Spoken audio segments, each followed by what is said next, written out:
Good morning. Good morning. What's up, people? It's been a minute since I made videos. I know that, but I'm gonna put this video out there, and it's a little off topic, but it's still on topic. It's actually on topic, but it's a different topic. All right. I want to break down something in regards to homosexuality in the church. Okay.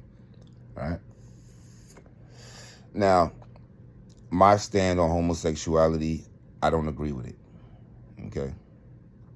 I'm not a judge of homosexuality. I got homosexual friends, a good number of them, around 3 or 4 of them, that are good friends of mine. Actually, better friends than some of the friends I have that are not homosexual, excuse me. But that's not because they're homosexual. It's just because they were real, period. They were real people. Before they turned homosexuals, I knew them, and they were just real people, always keeping it 100 real. So, that's just what that was. It's not because they were homosexual that they were better than the other friends. But I'm just saying that that's how close to the homosexual friends I am. I'm not biased. I'm not a judge. But I don't agree with it. You wouldn't see me being a homosexual or going out there making homosexual jokes or playing around. Now, you would probably see me hanging out with the homosexuals here and there. We at the bar with our homegirls and them and whatever, because we all friends. And I don't have, like I said, I'm not biased to be out in public or seen because I don't judge them. Right? But do I think it's not natural? Yes, because obviously for reproduction purposes, it's not natural. But all this promoting of gender and this new wave of things, this is all coming from something else. This is not the natural homosexuals that just want to live their life and just be free, finally have the same rights as everybody else and could come out and walk around with no problems. That's all they want. That's all the real ones want, to be left the freak alone. You know what I'm saying? But these new image ones, these new wave ones that are just canceling everything and you jumping on you for everything you say, these ones are different. This is like a agenda. I could break that down in another way too, in another video. But right now we're gonna keep it spiritual with God and the homosexual, right?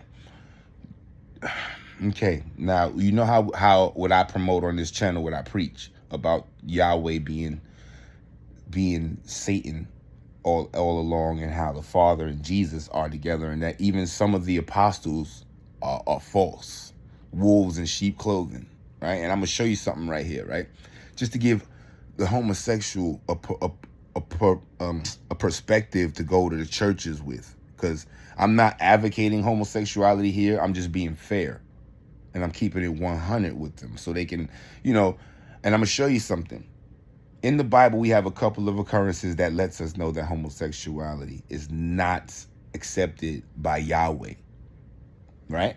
By Yahweh. Let's put the characteristics on the names of who's saying what they do and doing what they're doing. Yahweh is the one who says, I did not create men to lie with men for unnatural purposes. That was Yahweh. He went to Sodom and Gomorrah and burned that place for homosexuality, which was getting out of hand like today. It was the fake ones, the It wasn't the one who was either molested as a kid and can't get over his or her gayness. It wasn't the one that just said, I always liked men or women instead of my whatever I am, my gender, and just couldn't handle it and just became what he became and lived his life. It's not these people. You know what I'm saying? It's the ones that are just like living life carelessly, free, right? Okay. So we got Jehovah God. He burnt down Sodom and Gomorrah for all this. So you see his actions: fire from heaven, brimstone. No, can it be accepted? It's unnatural. So then let's see if Jesus says anything about homosexuals, right? Okay, when he came to earth, Jesus didn't do nothing violent to anyone.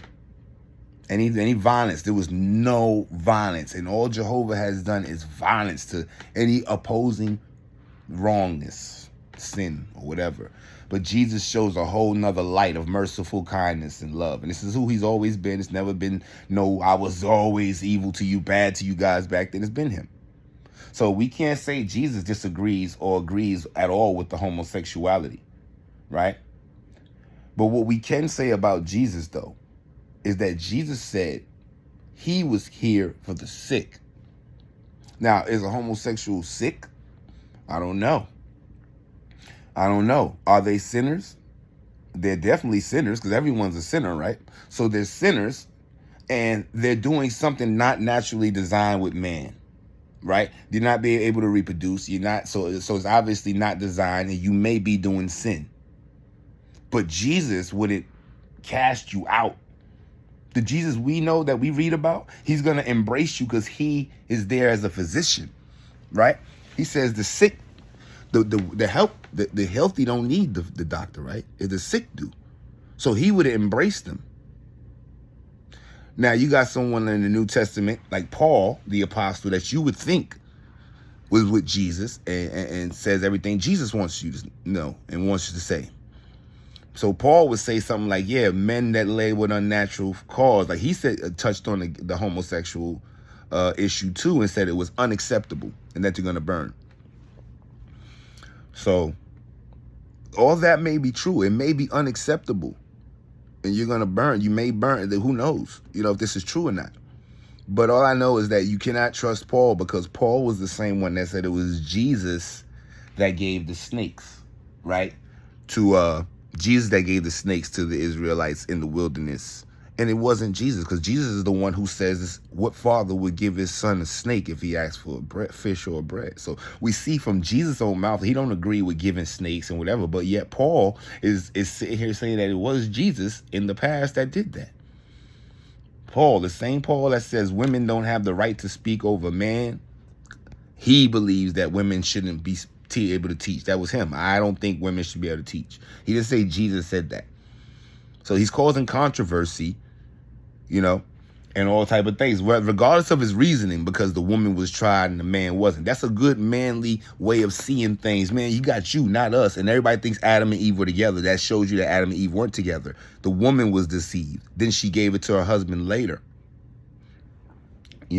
But you can't really trust Paul and what he says. So we'll see there that, okay, Yahweh disagrees with the homosexuality in Paul.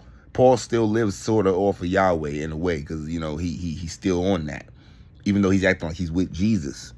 But Jesus does not push nothing on the homosexual issue or the level. He doesn't say nothing about it. And we just know from Jesus that he embraces all sinners and all people who are in need of ailment.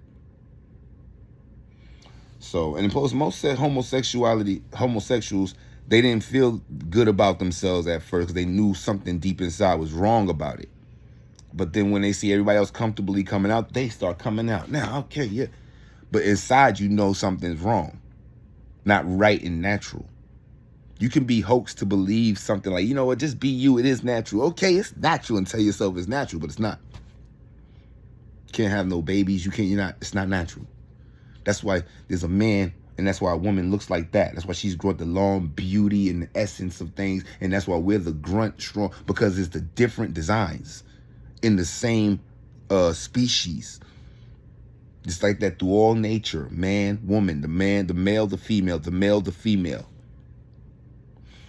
Anyway, even though you do see a couple of male dogs licking a couple male dogs' butts, and you do see... I'm not going to go there. Listen. So that's what I always believe the words in red. I don't go by the other words. I read the other words because I have to go match them against the words in red. So I know everything together. You're supposed to anyway. You know what I'm saying? But that's how I look at that topic on homosexuality. I don't know if because I'm looking at a lot of things. I'm gonna show you something real quick, right? I'm gonna show you something. Ready to sell your car? All right. Now this guy here I'm about to show you, right?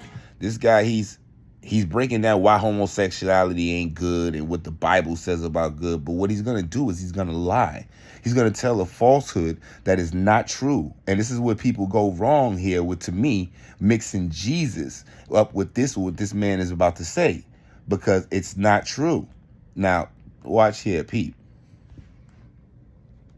Understand people and do what the Bible and what Jesus actually said if you believe in Jesus. Now, this man is gay. Fellow man, and judge not lest ye be not judged. Jesus was... Okay. And people.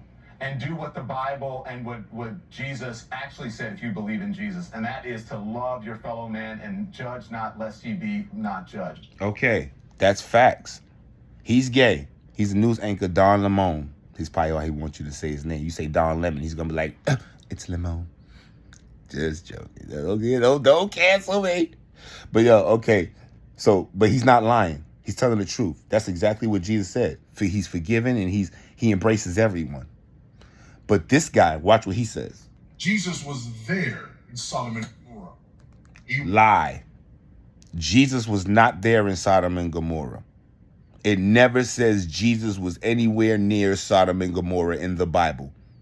Jehovah came down with two angels. One had a gold belt next to him, whatever, and all Christians assume that was Jesus.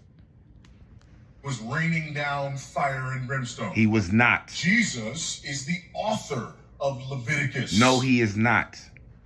Jesus is not the author at all of Leviticus. What is he talking about? Where in the Bible? Show me in the Bible where Jesus is the author of Leviticus. Or does Leviticus have an author? A real author, a human one. I don't want to hear, oh, Jesus wrote the whole Bible. Because no, obviously Jesus didn't. First of all, man wrote the Bible. It says God is the author of the Bible, of all the scriptures, through a man. A man wrote that. So yeah, no matter how you look at it, Paul wrote those words that all scriptures are inspired by God. Paul wrote it. I could say that right now in my book that I'm writing. And that's what you'll take it for what it is? No. But this man said that Jesus is the author of Leviticus. No, he's not. He didn't make the laws. So you can't say that Jesus never addressed the issue of homosexuality unless... Yes, you can, because Jesus didn't write the book of Leviticus. Jesus never mentioned the living, walking Jesus in the words in red that are his words. That's why his words are in red. He didn't mention nothing about homosexuality. You're going to argue that Jesus has a different opinion on the issue than the Father and the Spirit. That's exactly what I'm arguing. That Jesus has a different opinion than the Father, than the Spirit and Jehovah, not the Father. He thinks Jehovah is the Father. That's the problem. This is the problem I'm trying to tell you about. This is where Christianity goes wrong. This man is a brainwashed, blind man. He's probably in the church, and he's big now because he's getting to speak on the church's behalf. You know, he got his name up there, Vadi Bachman, John MacArthur, whatever. But you're preaching, you're wrong. Now you're telling lies about Jesus. So you're really wrong. This is hugely problematic because that would mean a breach in the Trinity, and the whole universe would cave in on itself. That's a lie. So instead of having the pew hinder you, having the church hinder you, instead of being segregated in the church or among yourselves, go out and have a barbecue and meet people and start breaking bread with people and getting to know them. The fact of the matter is we're in this world, although we're not of this world. The fact of the matter is the church is the pillar in the ground of the truth. That's no fact at We all. don't take The fact of any matters. That's no facts. These people just tell lies, and you'll just sit there and they're like, you know. Now, someone would think of, okay, you're right, he's right. Okay, let's get to the facts of the matter, right? You're right, facts of the matter, but those are not at all. The church is not what he just claimed it is.